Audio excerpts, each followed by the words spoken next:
A ver, hablemos de cejas. En el mundo de las cejas semipermanentes hay dos nombres que suenan por todos lados: microblading y nanoblading. Ambos nos prometen esa ceja perfecta, súper definida, pero lo hacen de formas muy diferentes.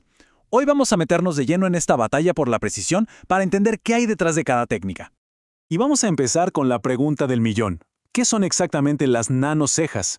Es el término que está en boca de todos, y la verdad es que hay una buena razón. Vamos a descubrir por qué muchos lo consideran el siguiente gran paso en el diseño de cejas. Y ojo, que esto no es una moda de nicho, ¿eh? El interés es masivo. Las búsquedas en Internet se han disparado en toda América, desde Brasil y México hasta Estados Unidos. Cosas como nanobrows, cejas hiperrealistas, están por todas partes. Queda claro que hay una fascinación real por estas nuevas tecnologías. Entonces, al final del día, ¿para qué sirven estas técnicas? Bueno, su objetivo principal es dar una solución. Para quienes tienen cejas con poca densidad, quizá con algunos huequitos, o simplemente buscan una forma más simétrica, estos procedimientos prometen un resultado que se ve natural y bien definido. Para entender cómo lo logran, empecemos por donde todo comenzó. Ok, vamos a la base de todo. Hablemos del microblading, la técnica 100% manual que, la verdad, revolucionó la industria hace ya algunos años. Miren, así funciona el microblading. Se usa una herramienta manual que se llama Tebori, que es como una pluma, pero en la punta tiene una fila de entre 10 y 16 agujas súper finitas que juntas forman una especie de navaja. Con esa navaja, el artista hace cortecitos muy superficiales en la piel y después frota el pigmento para que entre en esas incisiones. Así se simulan los pelitos. Y ahora, pasemos a la evolución, a ver cómo se perfeccionó esa idea inicial. Aquí entra en juego el nanoblading, que lleva el concepto a otro nivel gracias a la precisión de una máquina. Y aquí es donde cambia todo el juego. El nanoblading no corta. En su lugar usa una máquina de tatuaje con una sola aguja, que es increíblemente fina. Imaginen que en vez de hacer trazos, lo que hace son punciones diminutas, como puntitos, para ir depositando el pigmento. El resultado, claro, es que es un método mucho menos agresivo para la piel. Cuando las ponemos una al lado de la otra, la diferencia es, bueno, brutal.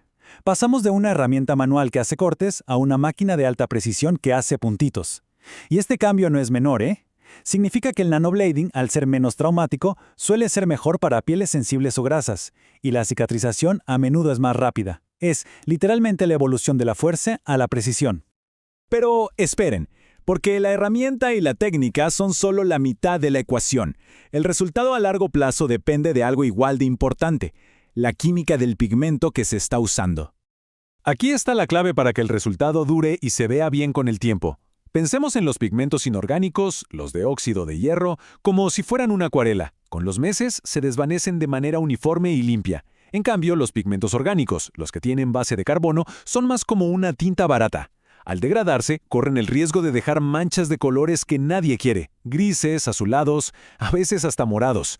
Por eso la elección del pigmento es fundamental. Esos riesgos del pigmento se traducen en problemas que se ven con el tiempo. El más común, claro, es ese cambio de color indeseado. También puede pasar que el pigmento migre, o sea que los trazos se vean borrosos con el tiempo, sobre todo en pieles grasas. Y por último, está la pérdida de color antes de tiempo, que es un problema que tiene que ver directamente con el cuidado posterior. Lo que nos lleva a la fase final y diría yo la más crítica de todo el proceso. ¿Qué hacer después de salir del estudio? El cuidado post-tratamiento puede hacer o deshacer todo el trabajo. Y aquí viene lo interesante. Suena raro, ¿verdad? Pero el mejor cuidado inicial es, paradójicamente, no hacer casi nada. La recomendación es un proceso de curación en seco durante los primeros 10 días. Esto permite que el pigmento se asiente bien y que los detalles de los trazos queden nítidos. Y este protocolo de los primeros 10 días es súper estricto, pero por una buena razón. Regla número 1, no tocar. Hay que dejar a que la piel sane solita. La hidratación, mínima, solo si de verdad se siente la piel súper tirante. Y por supuesto, cero maquillaje o productos con ácidos o petróleo en la zona, porque pueden arruinar la fijación del pigmento. Cada regla está pensada para proteger la inversión y el resultado. Y cuando ya pasó esa etapa inicial, este número se convierte en la ley: 50 o más. Ese es el factor de protección solar mínimo que se debe aplicar todos los días en las cejas. No es una opción, es un requisito para que el sol no degrade el pigmento y cambie el color. Es un compromiso para siempre. Ok, entonces, para que quede súper claro, nanoblading es la evolución, más preciso y menos agresivo. La elección de un pigmento inorgánico es clave para que se desvanezca bonito y sin sorpresas. El cuidado posterior es literalmente la mitad del trabajo.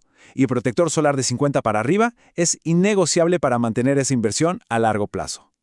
Hemos pasado de cortes hechos a mano a puntitos súper precisos hechos por una máquina, todo en busca de la máxima perfección. Y esto nos deja pensando, ¿no? Si hoy ya llegamos a este nivel de detalle, ¿qué sigue? ¿Qué otras innovaciones nos traerá la tecnología cosmética?